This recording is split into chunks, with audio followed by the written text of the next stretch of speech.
And of course, as you know, here at Ngariedze, we always bring you the fresh stuff, the important stuff. And this morning we bring you something that is at the close, it's close to my heart, it's close to our hearts also. But like I always say, I'm not the expert. I do have an expert in studio. Good morning, sir. Welcome to Ngariedze. Please do introduce yourself to our guests, to our viewers. Thank you very much. My name is Elder Mafuva. Okay. Elder Nyasha Mafuva. Right. I'm the General Secretary for Bible Society of Zimbabwe. Okay. Yes. No, we welcome you, Elder Nyasha. Thank you. Thank you very much for joining us. Yes. So you come from an organization that you've mentioned, the Bible Society of Zimbabwe. Yes. Can you tell us a brief, background about what that is and what you guys do? Well, I'll start off from around 1700. So 1700. Following. Yes.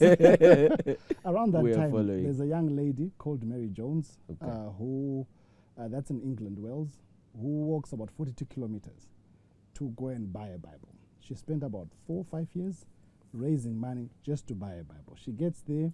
The man called Thomas Charles tells her, you know what, we don't have your Bibles.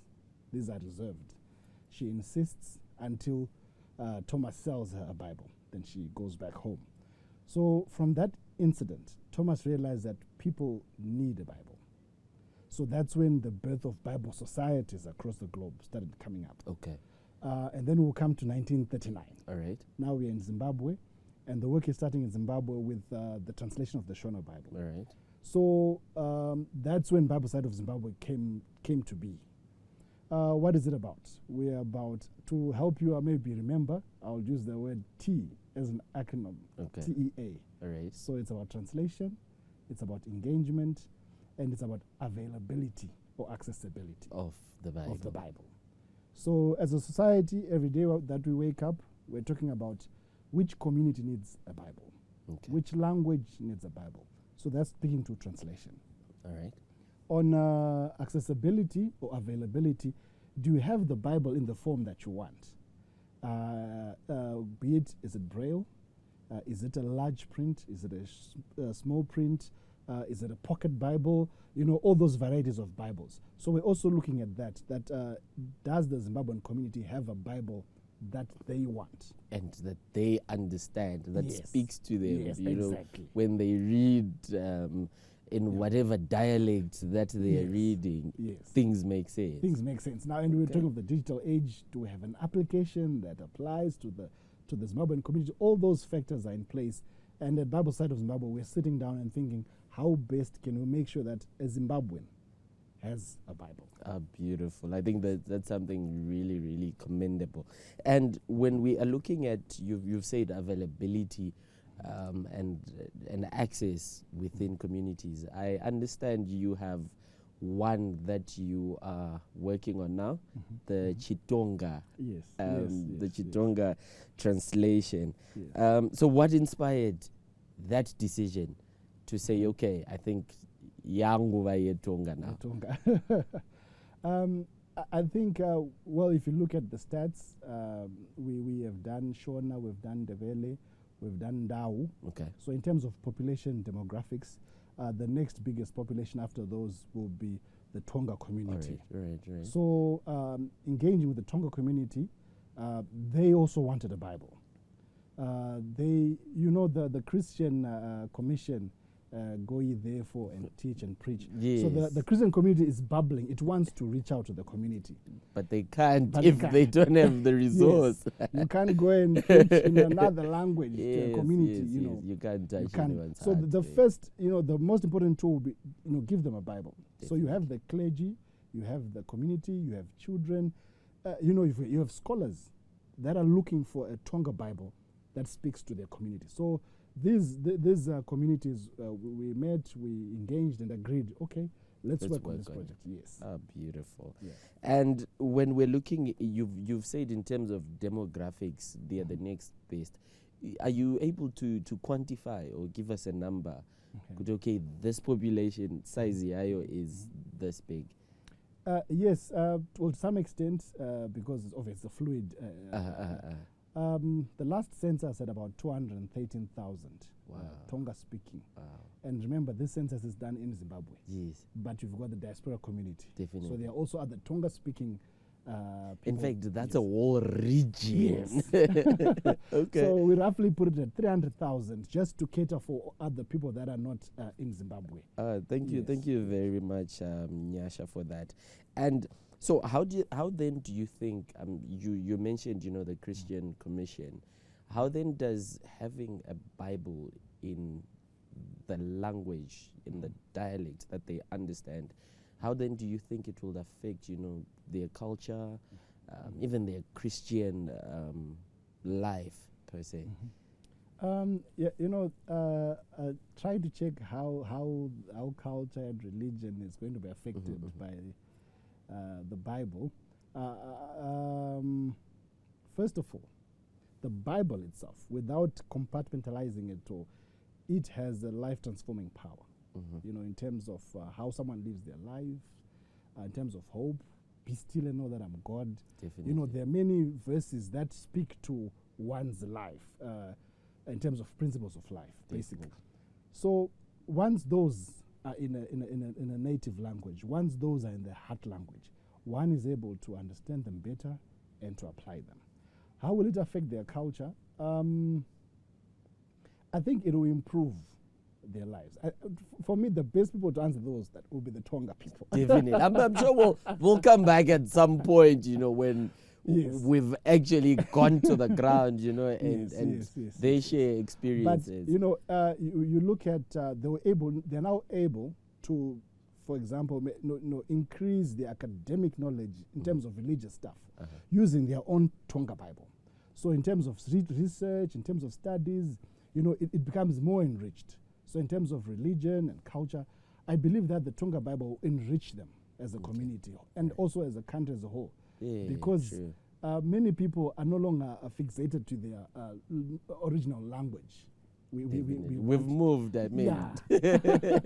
So all around the maybe you want country. to read Tonga, Yes, and yes, understand it, and probably you like music from a different culture than Yeah, the one that definitely. you. So Definitely. a lot of people are going to be blessed by having this Bible. Beautiful, Yes. indeed. And then, so currently, because we're saying there's a need. Yes. So currently, what have they been doing, or what have they been using? Currently, now, maybe for Tonga as a language, you would know or appreciate that it's spoken in other countries. You have Zambia having the greatest population. You have bits of Malawi, bits of Mozambique. So we have been benefiting from the translation that has been done in Zambia. Okay. So you've got Zambian Bibles that were being distributed or being made available to the Zimbabwean community. But like in any language, True. you see, we've got a way of speaking it, expressing it. There are certain words that mean certain things. So as much as they will have that Bible, the reason why we translate is I want you to read the Bible and have that And it impact. touches the innermost Yes. part. But now if you have to translate all the time and think and try and then it takes that away. It takes that You're away. right, You see. you're right. So then the Tonga community said, okay, that's fine. We've got a Tonga Bible from For Zambia, now, at but least. it's not what we want. Yeah. We want our own Tonga Bible, which speaks exactly the same way you would speak. They want to hear God speaking to them in their language. True.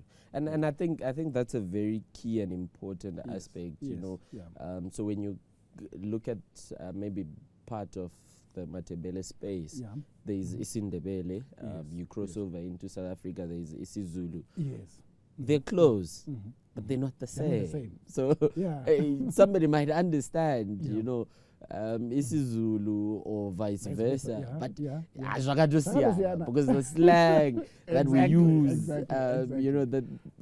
the vocabulary that we have on a day to Yeah, day, it's just not the If same. you're going to sing at church, Ndebele in Zimbabwe, and you go to South Africa and you think the words are going to be the same, you'll be embarrassed.